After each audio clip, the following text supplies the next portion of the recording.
আসসালামু আলাইকুম। ঢাকা বিশ্ববিদ্যালয় তথা ঢাকা মেডিকেলের পাশে যে শহীদ মিনার, এখানে আজ রাত ৯টায় রাকিব নামে এক কন্টেন্ট ক্রিয়েটরকে গুলি করে এবং উপর্যুপরি ছুরিকাঘাতে হত্যা করা হয়েছে। এই বিষয়টি আমি দুটি অ্যাঙ্গেলে কথা বলতে চাই। একটা হলো ঢাকা বিশ্ববিদ্যালয়, বিশেষ করে এই শহীদ মিনার, এখানে কখনো মানে রাত মানে রাত হয় না। রাত ৩টা ৪টা বাজেও কিন্তু সেখানে অসংখ্য মানুষ থাকে। ছিন্নমূল মানুষ, টোকাই, রিক্সা চালক এবং জনসাধারণও ওখানে থাকে। তো সেই জায়গায় রাত মাত্র ৯টা ৯:৩০ প্রকাশ্যে এত হাজার মানুষের ভিতরে গুলি করে এবং কাছে গিয়ে ছুরিকাঘাত করে হত্যা করতে পারে, এই দুঃসাহস এরা কারা হতে পারে?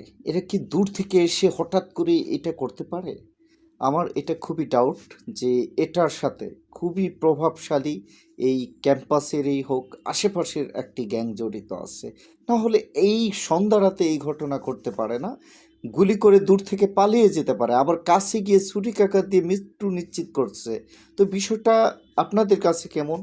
আপনারা জানাবেন। নাম্বার ২, এই যে রাকিব, যেই ছেলেটি মারা গেলেন, তিনি হলো বোরহানুদ্দিনের সেকেন্ড ইয়ারে পড়ে এবং তিনিও টুকটাক কন্টেন্ট ক্রিয়েট করেন। এই জন্য মিডিয়া কোনো কিছু ক্রস চেক ফ্যাক্ট চেক না করেই কিন্তু লিখে দিয়েছেন সেই বরিশাল খুলনার ফ্যামিলি এন্টারটেইনমেন্টের কর্ণধার রাকিব হাসানকে তার ছবি দিয়ে বলা হচ্ছে যে জনপ্রিয় কন্টেন্ট ক্রিয়েটর রাকিব মারা গেছেন। তো এতে কি যে একটা অবস্থা, আমাদের মিডিয়ারও কি একটা অবস্থা।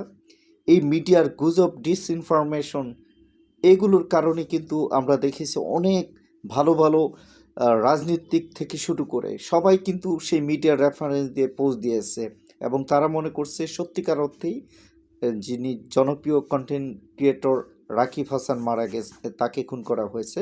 কারণ রাকিব হাসান মননে মগজে তিনি দেশপ্রেমিক এবং ইন্ডিয়া বিদ্বেষী, তিনি তার মনোভাব তার ভিডিওতে আমরা দেখেছি ফ্যামিলি এন্টারটেইনমেন্টে। তো এই যে দুটা অ্যাঙ্গেল, একটা হলো যে সন্ধ্যাবেলায় শত শত মানুষের মাঝে গুলি করে এবং কাছে গিয়ে উপর্যুপরি ছুরিকাঘাত করে হত্যা করা হলো।